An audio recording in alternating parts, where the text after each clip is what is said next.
Queridos amigos, hoy vamos a tratar la relación que hay entre lo que llamé otro día el gozador voluble y el hombre absurdo, término acuñado por este gran escritor argelino Albert Camus. Hemos visto ya en otro día cómo el tipo literario de Don Juan encarna la figura del gozador voluble, el que no crea una relación de amistad estable, sino que está en trance de huida.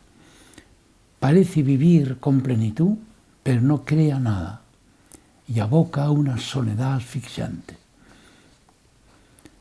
Seguir por sus pasos la marcha del gozador voluble hacia una soledad destructiva nos da torrentes de luz para descubrir el carácter siniestro del apego a los atractivos huidizos del nivel 1, el nivel infracreador. Es curioso porque se ve aquí que hay una apariencia de vida plena y en cambio vemos, como nos destacan ilustres literatos y músicos, hay realmente una vida hueca, una vida solo aparentemente plena, pero una vida vacía. El gran pensador danés Søren Kierkegaard distinguió, como sabemos, tres actitudes básicas del hombre ante la vida y les llamó tres estadios en el camino de la vida: el estadio estético, el ético y el religioso. La palabra estética, saben que viene del verbo griego aisthenomai, que significa sentir. Por tanto, aquí al hablar de estadio estético no se entiende la estética en un sentido normal académico, sino el estadio estético es el estadio de lo sensible, donde damos primacía a lo sensible. Este primer estadio en el camino de la vida o actitud ante la vida está constituido por lo que llamaba Kierkegaard el hombre inmediato, el que vive en la inmediatez de las sensaciones.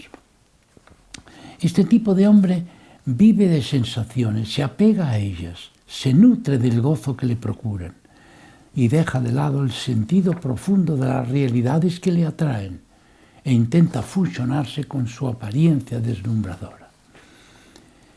Pero la verdad es que las sensaciones surgen, nos deslumbran y se diluyen conforme pasa el tiempo, como estelas en la mar que son efervescentes, pero efímeras. Por eso este hombre de sensaciones superficiales, propias del que suelo llamar el nivel 1, se convierte en un gozador voluble que renueva sin cesar las sensaciones placenteras con la esperanza de encontrar en la sucesión reiterada de sensaciones una forma de auténtica permanencia, que solo se da cuando subimos a modos superiores de temporalidad. El hombre ha tenido la seducción del instante huidizo, siente temor a la fugacidad de los acontecimientos gozosos y ante la imposibilidad de fijar el fluir temporal en el momento dichoso, quiere conferir a cada sensación un valor de eternidad. Kierkegaard nos dijo en diversas obras, como sabrán los que han estudiado filosofía, nos habló de los instantes eternos. Eso era otra manera de concebir la temporalidad. De ahí que se diga a sí mismo: agárrate al instante placentero, como nos aconsejaba Horacio según hemos visto ya. Pero este intento de lograr la perenidad del placer de los instintos choca con la implacable fugacidad de la vida, que se nos escapa de entre las manos. Esto nos explica que ese adicto al goce pasajero acabe convirtiéndose, según Albert Camus, en un hombre absurdo.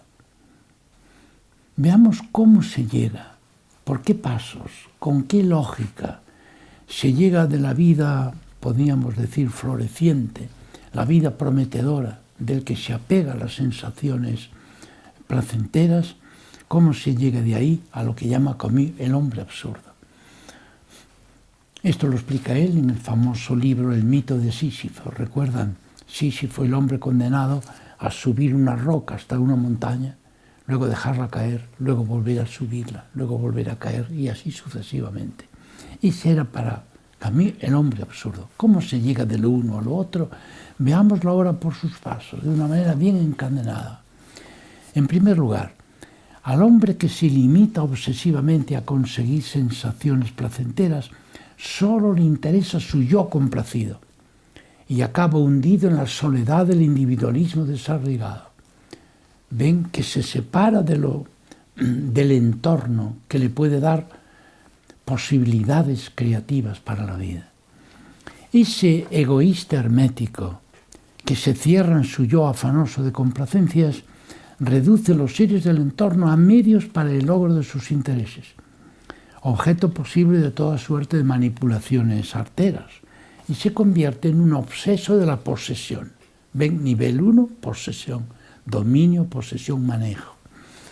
En tercer lugar, este ansioso de poseer tiene un afán incontrolado de dominar a través de las emociones, que son superficiales, cuando no se ve la vida en conjunto y se la ve en todo su carácter creativo.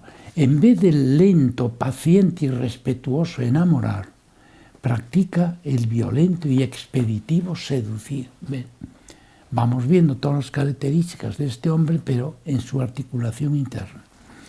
En cuarto lugar, este desmadrado seductor, encapsulado en sí mismo, no genera modos auténticos de relación personal, por tanto de amistad, no realiza el juego de la fecunda vida comunitaria y acaba sintiéndose extraño o extranjero en el mundo humano, con cuanto lo enriquece, por ejemplo, el campo del lenguaje, de las instituciones, del orden ético y jurídico, de los grandes valores y de la experiencia religiosa que nos eleva a la altísima cota del amor incondicional. Este seductor acaba haciéndose ciego para todo lo valioso de la vida humana. En quinto lugar, el hombre que se siente extraño o extranjero en el mundo de los hombres normales es un ser iluso. Él cree que es realista, pero es un iluso.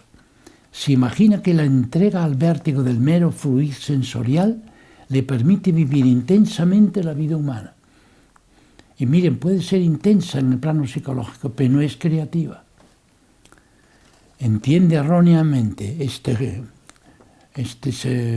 extranjero o extraño en el mundo de la vida normal, entiende que liberar los instintos de toda norma ética lo eleva a un plano de libertad modélica.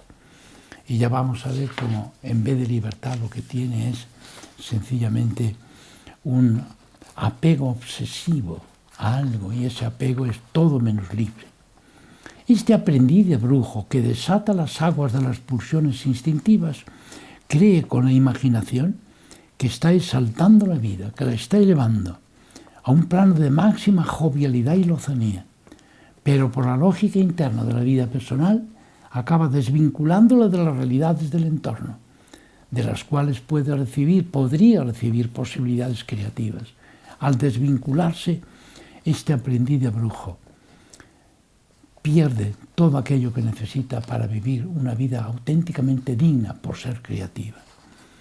Este hombre, aislado de su entorno vital de esta manera, queda radicalmente desviado de la orientación hacia la madurez y la plenitud. Consiguientemente queda despojado de todo sentido. Fijémonos que es curioso. Tener sentido es estar bien orientado. La persona que no orienta bien la vida, porque no lo orienta hacia la creación de amistad, de auténtico amor, esa persona pierde el sentido de la vida. Camus decía en una ocasión, solo hay un problema verdadero, saber si la vida tiene o no sentido.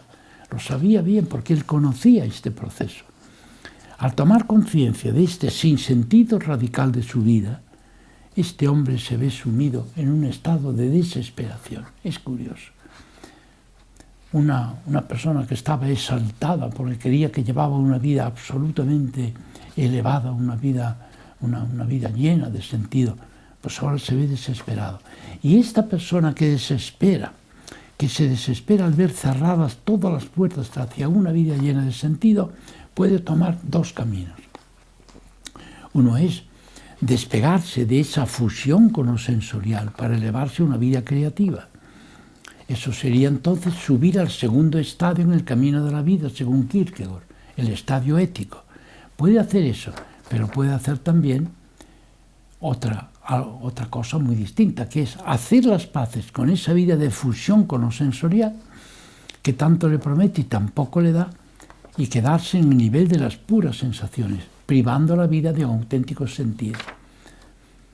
Entonces, ese ser que rehúye lúcidamente dar pleno sentido a su existencia, adquiere, según Camus, la figura dramática de hombre absurdo, es decir, el hombre que realiza un esfuerzo enorme como Sísifo para ver constantemente que todo lo que hace se reduce a la nada, ver caer la roca una vez más, subirla, bajarla, verla caer, volver a subirla. Ese hombre absurdo que acepta como algo insuperable el sinsentido de la existencia puede entregarse al mundo de las meras impresiones agradables, al modo de lo que Pascal llamaba divertissement. O bien puede hacerlo con una actitud de rebeldía obstinada. A veces la persona que vive sin sentido, porque vive en la superficie de las cosas, en las puras sensaciones, faltas de toda la expresividad que deben tener, a veces esa persona se cree que vive una vida profundamente libre y plena, pero estamos viendo que esa vida le puede llevar a la rebeldía contra todo lo que existe. Ese hombre rebelde, en un primer momento, puede dar la impresión de que es un hombre lleno de personalidad, puede dar la impresión de ser un hombre enérgico, lleno de sentido, pero pronto deja al descubierto que es una persona muerta en agraz, es decir, una persona que no ha desarrollado plenamente su vida. Quien intenta desesperadamente no ser un hombre cabal, deja de hacer juego con las realidades de su entorno, que son las que le pueden dar posibilidades creativas. Entonces se asfixia lúdicamente. Rehúye todo tipo de juego personal y deja de vivir como persona. Es curioso que este escritor, Albert Camus, que muchos lo habían interpretado hace años, en el periodo de entreguerras, que lo habían interpretado como la Dalí del sinsentido. Y no, ha visto perfectamente cómo ese error de creer que viviendo en la superficie de las cosas se vive a tope, podríamos decir, se vive con absoluta plenitud, ese error nos lleva a confundir la plenitud con el sinsentido y por tanto con el absurdo. La muerte a la que aboca Don Juan, tanto en la versión de Tirso como en la versión de Mozart, la muerte a la que aboca Don Juan no significa sencillamente el final de su vida terrena. Plasma de manera inequívoca de qué forma anula su vida personal, propia del nivel 2, quien se comporta en todo momento como un ser enquistado en el nivel 1, ser fusionado con el afán de poseer, de dominar, de disfrutar en todo momento de una manera superficial. Queridos amigos, esta descripción del vertiginoso camino seguido por este hombre de sensaciones nos revela la desgracia que significa para nosotros todos aferrarnos obstinadamente a la desolación del nivel 1. Es curioso, ha habido folletos que se han divulgado en ciertas autonomías hace ya tiempo, queriendo aferrar a los niños al nivel 1. Tienes un cuerpo, disfruta de él, sin más. Tienes unas posibilidades X, disfruta de ello sin preocuparte de crear nada. Esto es no saber que el nivel 1 nos lleva al absurdo y a la desgracia. Es una magna tentación actual que tanto más parece seducirnos cuanto más bajo nos hace caer. Dichoso el que descubra a tiempo realmente, queridos amigos, esta falacia destructiva que a tantas personas ilusionadas dejó maltrechas a medio camino. El camino que debía ser hacia un gran crecimiento personal y sin embargo se quedó en una vida a medio hacer, una vida realmente desolada. Queríamos ver la relación entre gozador voluble y el hombre absurdo. Creo que de esta manera, a través de este proceso, podemos ver que estas dos grandes figuras, como Tirso de Molina, Mozart y ahora Albert Camus, nos hacen ver que realmente es una mera apariencia, pero una apariencia que nos puede encaminar hacia una catástrofe. Fíjense, Camus lo dijo esto y lo expuso en dos obras realmente impresionantes, que son Calígula y El extranjero. Tenemos que verlo otro día, porque van a ver con qué lucidez este hombre, que el hombre por culpa de la pobreza de la familia no había tenido grandes estudios, con una gran intuición se dio cuenta de que la soledad a que nos puede llevar el afán de dominarlo todo es una soledad letal. Es una soledad letal, lo veremos en Calígula en unas frases impresionantes, pero también el tema del extranjero, que fue una obra inmensamente leída, no siempre bien entendida, porque para entender bien estas obras hay que ver con una gran intuición la relación que hay entre lo brillante y superficial y el absurdo de una vida que no acaba de ser creativa.